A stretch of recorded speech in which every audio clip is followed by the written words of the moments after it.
Hi everyone, this is Sugantha Priya, Assistant Professor, Department of Computer Science, Full Stack Web Development, Dr.S.Sugantha Rajalakshmi College of Arts and Science.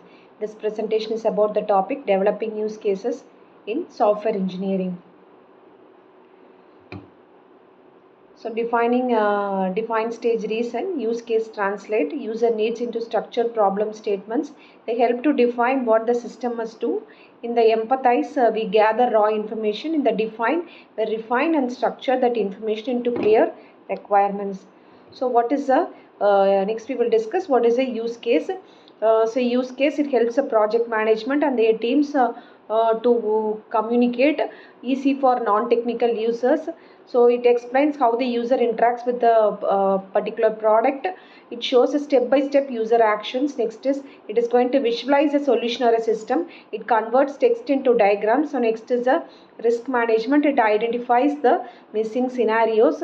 Next is a scope definition. It defines the system boundaries. So example, ATM use case, insert card, enter pin and withdraw money. Next is the types of use cases.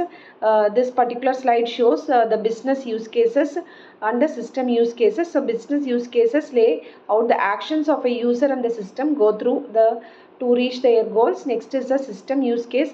It describes how the user will interact with the systems in detail.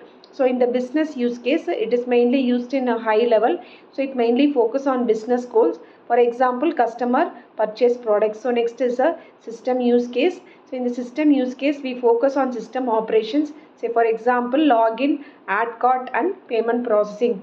So the main difference between the business use case and the system use case is, so the business use case, it describes what the business does. The system use case defines how the system works. So the business use case is mainly used in high level, whereas the system use case is mainly used in the detailed description. Next, it is mainly used in the user goal. Next, it is mainly used in the system functionality. Next is the elements of the use case. So we have in the main elements of the use case are, we have a use case name, primary actor, goal, objective, precondition, so main flow, alternative flows and exception and post condition. So in the use case name, it is a unique identifier. For example, we can give the login name. Next is the primary actor. The primary actor is the main user. For example, customer. So the main goal or the objective is what the actor wants. Say for example, they can access the account. Next is the precondition. The precondition is nothing but the conditions before starting. Example, the user must be registered before logging in. Next is the main flow. So that is the normal successful steps. So next is the alternative flow. So it is the optional path for a particular use case diagram. So next is exceptions. The exceptions are nothing but the error cases. So next is the post condition. It is a final system state. Say for example, input username and the password, validate.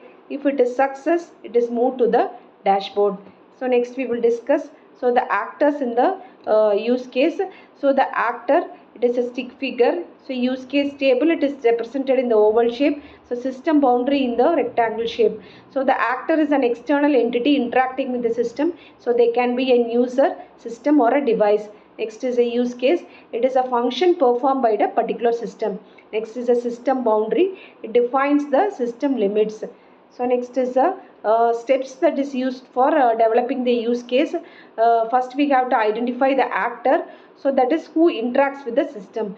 Next is we have to identify the goals. So what the user actor wants. Next is defining the use case. It converts goals into system functions. So next is it describes the flows.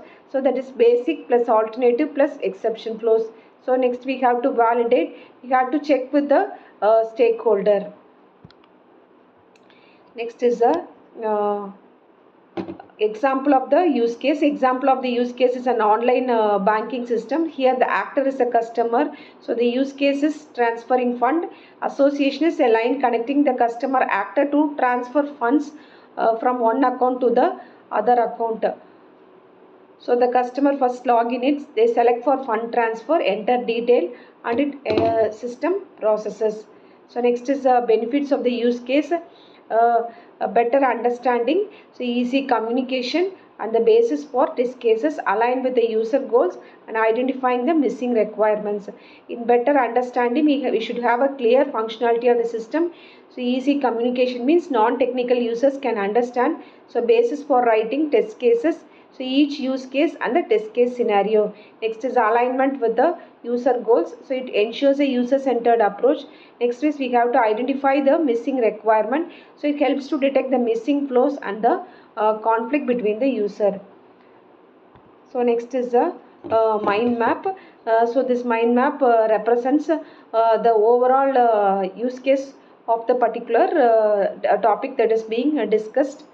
That is why use cases. So what is the use case and how to develop and what are the benefits and example. Thank you.